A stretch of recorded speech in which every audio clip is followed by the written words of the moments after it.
நீங்கள் போய் பள்ளத்தில் விழுந்துக்கிறீங்க, வயசான காலத்தில் காலம் போன காலம்னு சொல்லுவாங்கள்ல, நீங்கள் விழுறது மட்டும் இல்லாமல் அடுத்த தலைமுறையும் சேர்ந்து அந்த பள்ளத்துக்குள்ளே இழுத்து போட்டு புதைக்கிறது எந்த விதத்தில் நியாயம் அப்படின்னு நான் கேட்குறேன். மாணவர்களை நீங்கள் சரியாக பயன்படுத்துங்க. அது நாளைக்கு தலைமுறையை கையில் எடுத்துகிட்டு போகிறது. பல போராட்டங்களை முன்னே எடுத்துக்குவாங்க ஏற்கனவே கடந்த 10 ஆண்டுகளாக. அதை போய் நீங்கள் அது மேலே ஒரு அவநம்பிக்கை வர மாதிரி அவங்களையும் இழுத்து உங்கள் கூட சேர்த்து நீங்கள் போகிறது மட்டும் இல்லாமல் அந்த மாணவர்களுடைய கூட்டமைப்பையும் சேர்த்து உள்ளே கொண்டுட்டு போகாதீங்கன்னு நம்ம கேட்டுக்கிறது தான் இதில் ஒரே வழியாக இருக்குது. வேறு என்ன பண்ண முடியும் உங்களை? நீங்கள் திரும்ப திரும்ப திரும்ப அந்த தவறை செய்துட்டு இருக்கிறீங்க. உங்களுடைய சுய ஆதாயம் இதுக்குள்ளாக ஒன்று இருக்கிறது. இந்தியா இப்போ ஒரு நிர்பந்தத்தை உங்களுக்கு கொடுக்குது. ஏதாவது ஒரு பேசி தீர்வு வாங்கி சர்வதேச தளத்தில் இலங்கைக்கு உண்டான நெருக்கடி இப்போ இருக்குது. தொடக்க காலத்தில் இருந்ததை விட இப்பொழுது பல நாடுகள் இந்த இனப்படுகொலைக்கு நம்ம பக்கமாக சாய்ந்துட்டு பேசுகிற அளவுக்கு வந்திருக்குது. ஒரு மாற்றம் வந்திருக்குது. ஒரு நெருக்கடி வருகிறது இலங்கைக்கு. இப்போ இலங்கையை காப்பாற்றணும்னு இங்கே இருக்கிற ஒரு எஜமானுக்கு தேவைப்படுது. ஏன்னா 2 பேருமே கூட்டு களவாணித்தனமாக செய்த விடயங்களுக்கெல்லாம் சேர்ந்து பொறுப்பு இப்போ நின்று ஆகணும். அப்போ இதுக்கெல்லாம் என்ன பண்ணணும்? சேர்ந்து கூட்டாக என்ன பண்ணி ஒரு அரசியல் போராட்டத்தை முன்னெடுக்கிறதுக்கான வழியை திறக்கிற மாதிரி, அப்புறம் ஒரு தீர்வை கொடுக்குற மாதிரி ஒரு நீங்கள் நாடகம் ஆடுறதுக்கான தொடக்கத்தை இப்போ செய்துட்டு இருக்கிறீங்கன்னு நான் நினைக்கிறேன். அதுதான் உண்மையும் கூட. இல்லைன்னா ஏதாவது ஒன்று பேசி இந்தியா மூலமாக கிடச்சணும், எதானா ஒன்று பேசி இந்தியா தான் கிடச்சணும், இந்தியாவுடைய வெளியுறவு கொள்கை நாங்கள் மாத்திரம், அதுக்கான சாவி எங்ககிட்ட தான் இருக்குன்னு ஒரு குரூப்பு சுற்றிக்கிட்டு இருக்கீங்க வெளிநாட்டிலேருந்து நீங்கள் ஒரு பக்கம் இந்தியா தான் செய்யணும், இந்தியாட்ட பேசி செய்யணும்னு சொல்லிட்டு இருக்கீங்க.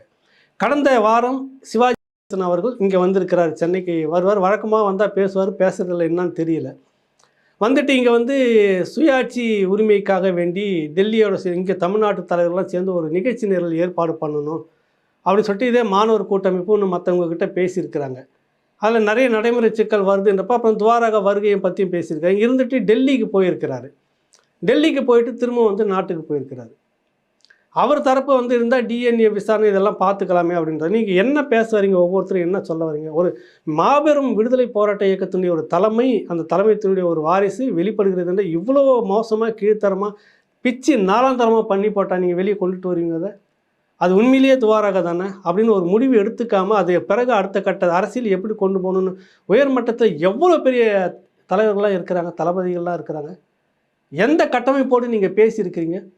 மாவீரர் நாள் 27 உலகத்தில் இருக்கக்கூடிய எல்லா கட்டமைப்புகளும் அந்த மாவீரர் நாள் உருக்கமாக நடத்திக்கிட்டு இருக்குது.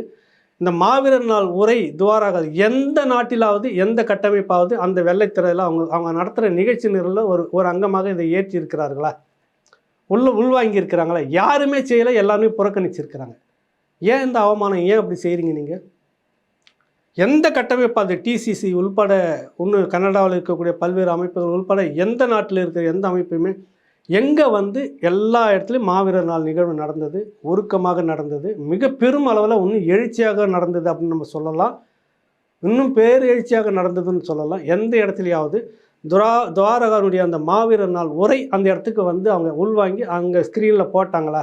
ஏற்றுக்கொண்டார்களா? ஏன் இந்த மாதிரியான வேலையை நீங்கள் செய்கிறீங்க? நீங்கள் தலைவரை கொச்சப்படுத்துகிறீங்களா? தலைவருடைய புதல்வியை கொச்சப்படுத்துகிறீங்களா? அந்த குடும்பத்தை கொச்சப்படுத்துகிறீங்களா?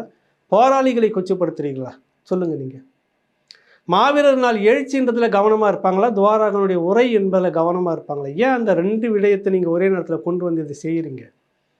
துவாரகா உரை தான், அது துவாரகத்தான், அதுதான் என்றால் இதெல்லாம் இது முன்கூட்டியே திட்டமிட்டு எல்லா சந்தேகங்களும் தீர்க்கப்பட்ட பிறகு எல்லோரும் உள்வாங்கி கொள்ளக்கூடிய ஒரு தீர்வை கொண்டு சந்தேகத்துக்கு இடமில்லாமல் துவாரகத்தான் என்பதை நிரூபித்து விட்ட பிறகு நீங்கள் அதை செய்திருக்கணுமா இல்லையா?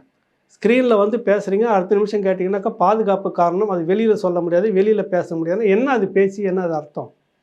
எப்படி இருந்தாலும் அரசியல் போராட்டத்தை முன்னெடுக்க போகிறீங்க, மக்களோடு சேர்ந்து தான் நீங்கள் வேலை செய்தாகணும். கரெக்டாக? நீங்களும் அதை தான் சொல்லிட்டு வந்துட்டு வரீங்க, கொண்டு வரீங்க துவாரகாவை.